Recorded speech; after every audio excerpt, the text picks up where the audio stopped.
Hello book lovers, welcome to Uncommon Reader. My name is Daniela. Happy spring everyone! To celebrate the arrival of this glorious season, Reney of Beyond Books and myself have been inspired to create a book tag, Spring is in the Air, and it includes 8 prompts plus a very challenging bonus question. So let's get into it with the prompt number 1, which is Spring Chicks. Name a book that made you feel warm and fuzzy. So I couldn't think of anything but The Children's Train by Violardone. I have the Italian copy here, but I dedicated also a whole video on this book because I found it at the San Jose Library in California. And I also wanted to read you some passages of this really heartwarming book.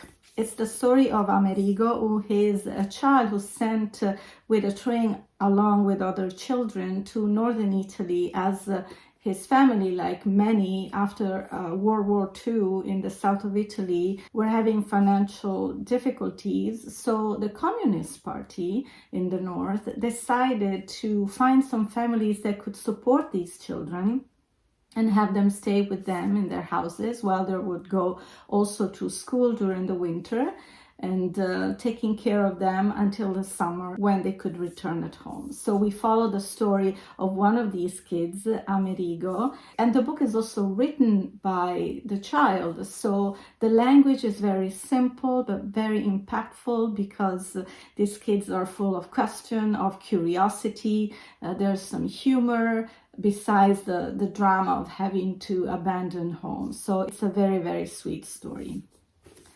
Prompt number 2, April Showers, a book that is set near, in, or on the water, or that has the world water in it. So I had a book at home that really doesn't have the water world in it, but it has sea in the title and is The Sea by Iris Murdoch. So I have a whole collection of her books at home, and my plan this year is to start rereading these stories because I don't remember much of them. I know they were filled with a lot of psychological descriptions of the characters. And so I remember being very enamored with Mrs. Murdoch's style. And The Sea, let me read you the synopsis of the book. Starring Charles Arrowby, leading light of England's theatrical set, retires from glittering London to an isolated house by the sea. He plans to write a memoir about his great love affair with Clement Macking, his mentor, both professionally and personally, and to amuse himself with Lizzie, an actress he has strung along for many years. But a series of strange events and unexpected visitors, some real, some spectral, conspire to disrupt his plan. Played out against a vividly rendered landscape and filled with allusions to myth and magic, Charles' confrontation with the tidal rips of love and forgiveness is one of Murdoch's most affecting tales and lays bare the truth of untruth, the human vanity, jealousy, and the lack of compassion behind the disguise that we present to the world. So this might be the first book I choose to reread by Mrs. Murdoch. The Sea. Prompt number 3, Spring Break. Talk about a time you took a break from reading and why. So I have to confess, I've never been too much of an avid reader. I always read, but not as in a consistent way.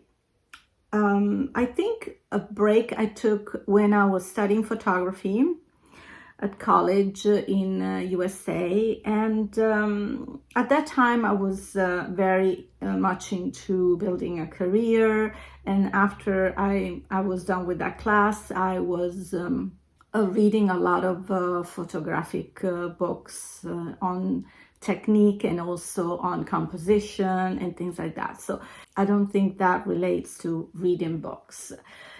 So that's the only thing I can think of. And then the rush of love for books came really strong only a bit later during the pandemic, which really saved me, I think. And in that moment, I really got into being obsessed with books, and it still continues to this day. Prompt number 4, Swallow's Homecoming, a book or an author you always go back to for comfort. The one and only Jack London. You can see, maybe you can see, I have his picture here with a little poem by him. And I recently read the John Barleycorn, which is an autobiographical memoir of his alcoholic days, starting from very, very young, as he used to drink for curiosity, and he never liked it, actually. So this is an amazing book if you're fascinated by Jack London the man, and that's why probably I enjoy reading so much, because I admire him as a person. So Jack London it is. Prompt number 5, Blooms, a book that started slowly but blossomed to be one of your favorite reads. So I'm so embarrassed because I had thought of 2 books, and then I'm thinking, okay, but I don't remember much of what they are about. But I remember that I cried rivers, for example, over The God of Small Things of Arundhati Roy. I remember there was a story about 2 siblings, brother and sister, and they have tragic things happening in their lives, and also kind of a dysfunctional family, maybe. So this is a book I really remember loving a lot, and let me promise you, I'm going to reread this book. Maybe this year, why not? I'm going to give myself this challenge this year to reread this book. And I bought this book in 1997, so that makes 28 years. And so I think it's legit not remembering it, but I mean, you should remember a book that you say you loved so much, right? So shame on me, but I'm going to reread it and talk later about this book for sure.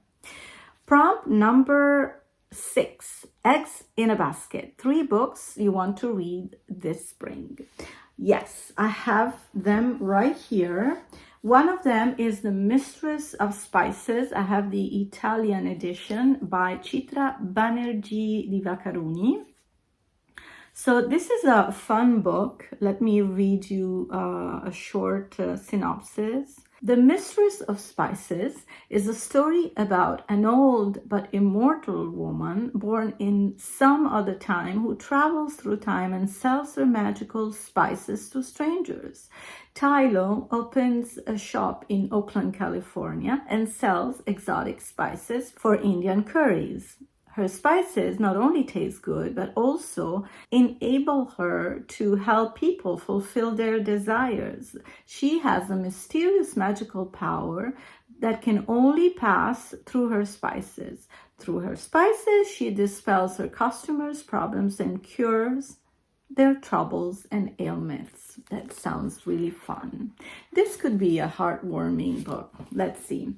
The other book I'm going to read is for sure The Goldfinch of Donna Tartt, and it's going to be a buddy read for my Italian channel. This book will also be part of some of my 2025 reading challenges, as it is a really big book with 771 pages, at least the English edition. I'm going to read this book in Italian. And also, it's going to be my first encounter with Donna Tartt. And The Goldfinch is an haunted odyssey through present-day America and a drama of enthralling power, combining unforgettably vivid characters and thrilling suspense. It is a beautiful, addictive triumph, a sweeping story of loss and obsession, of survival and self-invention, of the deepest mysteries of love, identity, and faith. And the protagonist, at least at the beginning of the book, is a 13-year-old boy, Theo Decker. So this is going to be one of my April reads. And also in April, I'm going to read with Renee herself, Giovanni's Room by James Baldwin. And I think this is going to be my first read in April, as I'm really, really curious. Listen to this synopsis. In the 1950s Paris of American expatriates, liaisons, and violence, a young man finds himself caught between desire and conventional morality. David has just proposed marriage to his American girlfriend, but while she is away on a trip, he becomes involved in a doomed affair with a bartender named Giovanni. Must be Italian. I'm even more curious now. With sharp, probing insight, James Baldwin's classic narrative dwells into the mystery of love and tells a deeply moving story that reveals the unspoken complexities of the human heart. One of the most brilliant and provocative literary figures of the past century, James Baldwin gives us a groundbreaking novel about love and the fear of love. I bought this edition during my last visit in California, and they had a whole set of books of James Baldwin with this new graphic design, which I adored. So I think I might buy a few more when I go back. Seventh prompt, Green Pastures, a classic that never gets old. So I thought of David Copperfield by Charles Dickens. I didn't read that many classics, but Charles Dickens stands out for me because of his magical writing. He's writing these long books, and you're never bored. Even his descriptions, they're never dull. They are always infused with witty, with humor, or with something dramatic that keeps you really connected with the characters. And David Copperfield's story takes you in right away with this boy's misfortunes, and then you sort of cheer for him, waiting for things to get better for him. And there's so many characters that enrich the book. Some are funny, some are mean, so you can't wait for them to get what they deserve. So it's so entertaining. Prompt number 8, pollen, a book or an author you're allergic to. Oh, this was an easy one. I was struggling so hard reading Marcel Proust. Swan's Ways, I think, was the English version. I read it in Italian, and I read it for a book club here in Italy, and I wanted to get to the end, although, I skipped a few paragraphs here and there. I thought, his descriptions were so long and just like so tedious. Oh, I know, now I'm gonna be like, how can you say Proust is tedious? No, I'm sorry, but yeah, Proust is not for me.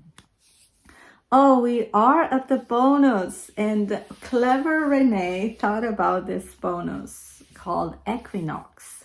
Find 2 books on your shelf that have the exact same number of pages and talk briefly about them. I found them. I just didn't even spend much time, but I was so lucky. So remember this? Yeah, so Giovanni's Room has 169 pages, right? It's the end of the book. So if you turn the page, there's only, just a note on the author. And here, The Adversary, L'Avversario in Italian, by another favorite of mine, Emmanuel Carrère, with the last page being 169. Yay! I made it. So we talked about this book before, and now let me tell you about The Adversary, which I also think I read last year. I might have done a review of this book on the channel, so I might link it down below.